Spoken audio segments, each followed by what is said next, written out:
Bueno, continuando con los trastornos disociativos, seguimos con lo que es la sintomatología. La sintomatología que les voy a mencionar engloba a las 4 tipos de trastornos. Estos serían los más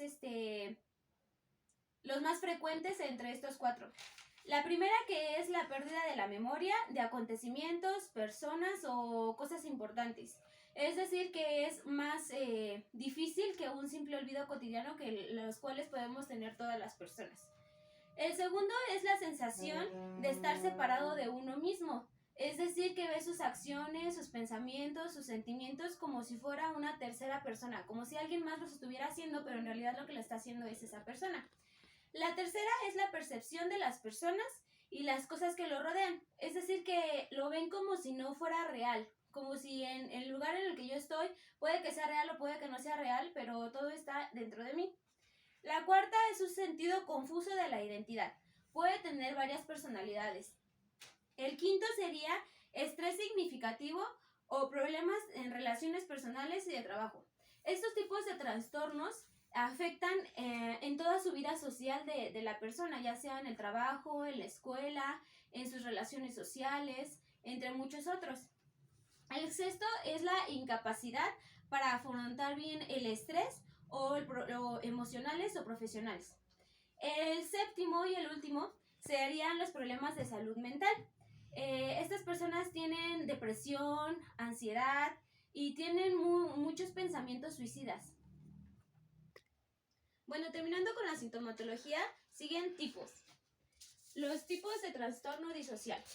Bueno, de acuerdo al DSM-5, que es el manual de trastornos mentales más actual, existen 3 tipos de trastornos disociales, más un cuarto, que abarca la mayoría, no todos, de de la sintomatología de los 3 tipos principales, pero que no abarca todos y entonces lo mandan ahí, abarca en la parte de ahí. El primero sería la amnesia disociativa. Este tipo de trastorno lo que lo caracteriza principalmente es la pérdida de memoria, como ya lo había mencionado antes. Puede justificar por la existencia, no se puede justificar por la existencia de una enfermedad neurológica, no se puede justificar ante eso. También es una persona incapaz de recordar cosas importantes, como ya lo había mencionado antes, personas, eventos, acontecimientos. Algo que haya impactado en su vida ella no lo puede recordar, puede que no lo recuerde. Este tipo de personas tienden a tener una fuga disociativa. ¿Qué quiere decir esto? Que deambula por un estado de confusión, no sabe si es ella misma. Este tipo de fuga disociativa puede durar desde minutos, horas, hasta años. Toda la vida puede estar en una fuga disociativa y ella no se puede dar cuenta. Este episodio de amnesia se presenta de forma repentina. No tiene algo con el que se pueda caracterizar que de repente va a tener esa fuga. El otro sería el trastorno, se puede ver con mayor frecuencia. Este trastorno se puede ver con mayor frecuencia en las personas, ya sea más que nada en los hospitales. En la sala de emergencia se puede detectar mucho este tipo de trastorno. El segundo tipo de trastorno es identidad disociativo. Antes era conocido como trastorno de personalidad múltiple. Se caracteriza por la alternancia entre muchas personalidades. Dentro de una persona puede tener cerca de 15 o hasta más personalidades. Los cambios de la personalidad suelen ser motivados por algún efecto ambiental, sobre todo en situaciones de estrés.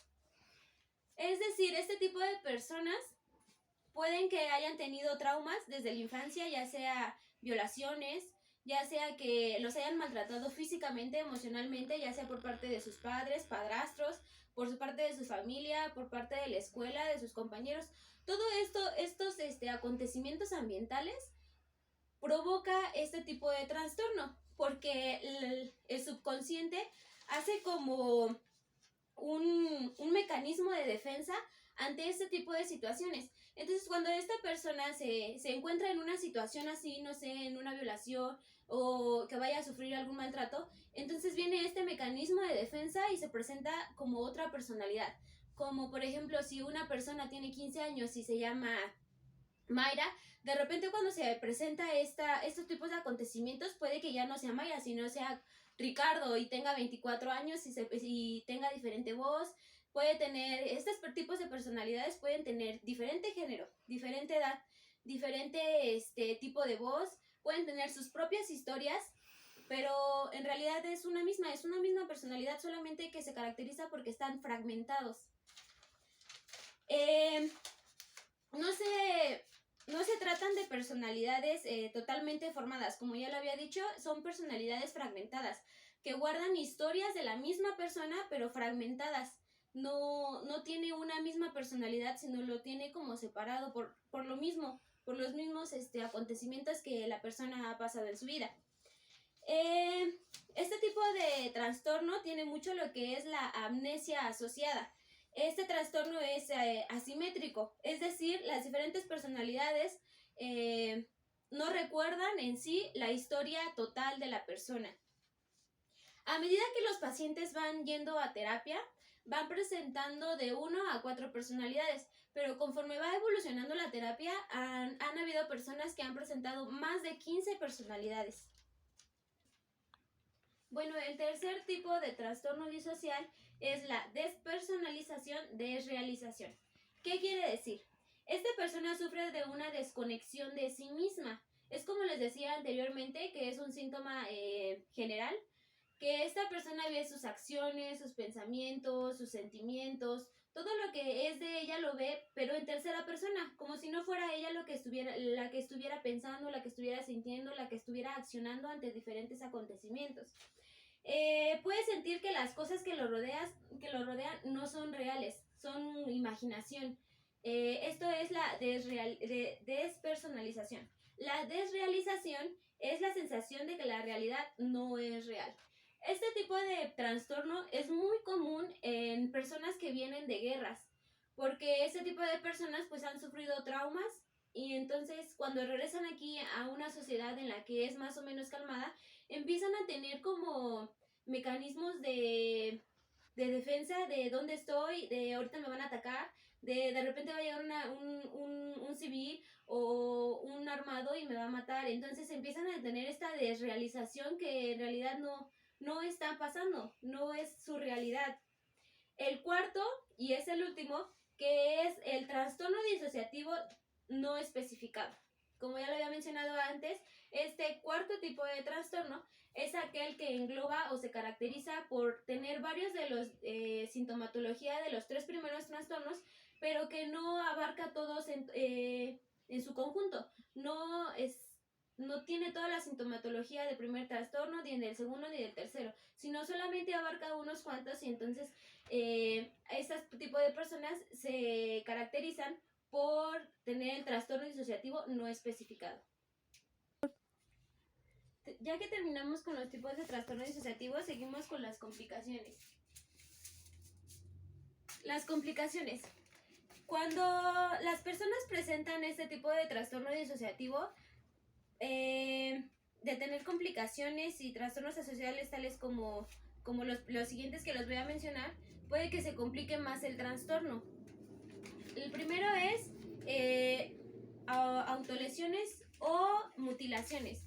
Este tipo de personas suelen cortarse las venas, suelen lastimarse a sí mismas, golpearse o cortarse cualquier tipo del cuerpo para sentir que están en la realidad, para sentir que no es la imaginación lo que están haciendo, o dentro de sus mismas imaginaciones tratan como de defenderse, pero en realidad lo que están haciendo es autolesionarse. El segundo sería pensamientos y comportamientos suicidas. El cuarto sería una disfunción sexual, ya sea femenino o masculino. El cuarto sería un trastorno por alcohol o abusos de drogas. Estas personas, su mayor sería como defensa, sería tomar alcohol o consumir muchas drogas, porque eso causa que ellas se sientan más tranquilas, como que inhibe esa sintomatología que tienen. Pero conforme a medida del tiempo va avanzando, este tipo de trastorno se va complicando, va teniendo más riesgo porque lo provoca el alcohol y lo provoca también las drogas. La otra sería la depresión o trastornos de ansiedad. aparte de estos trastornos pueden también tener otros tipos de trastornos. El otro sería trastornos de estrés postraumático. Ya les había mencionado antes que hayan tenido algún trauma, entonces surgen este tipo de trastornos. Pueden tener también trastorno de personalidad, trastorno del sueño, ya sea por insomnio, somnolencia, por sonambulismo, entre otros. Sería trastorno de la alimentación, aturdimiento o compulsiones que no sean epilépticas. Dificultades considerables en relaciones personales y de trabajo, como ya lo había mencionado antes. Diagnóstico. Diagnóstico. Es lo que sigue. Diagnóstico es implicar en las evaluaciones de los síntomas y descartar cualquier afección médica. Este tipo de diagnóstico abarca 3, que sería el examen físico. El médico, el encargado de la salud, va a examinar y hacer preguntas personales hacia la persona, revisar los síntomas, los antecedentes personales y va a hacer ciertas pruebas para descartar que estos síntomas sean, ya sea que se haya golpeado la cabeza, una lesión cerebral, que tenga enfermedades cerebrales. Todo esto lo va a descartar para llegar a si es un trastorno o no es un trastorno y si se puede tratar o no se puede tratar. Lo siguiente pues, que los síntomas sean causa de algo neurológico o la pérdida de la memoria que también presentan, una sensación de irrealidad, que sea algo que esté derivado de una enfermedad física. Lo siguiente sería un examen psiquiátrico. El médico de la salud, ya sea un psiquiatra, un psiquiatra, sea cual sea la situación en la que se presente la persona, ya sea un niño, niña, adulto, un adulto grande, él le hará unas preguntas sobre sus pensamientos, sus sentimientos, su comportamiento y hablará contigo sobre los síntomas. Y con base a esto también se le pedirá permiso a la persona para poder hablar con sus familiares más cercanos para ver si lo que está diciendo es real o no es real, para comparar pruebas. El tercero, que sería los criterios, se revisarán los criterios del DSM-5 si es que esta persona cuenta con alguna de estas sintomatologías y si abarca una, pues ya empezar el tratamiento psiquiátrico.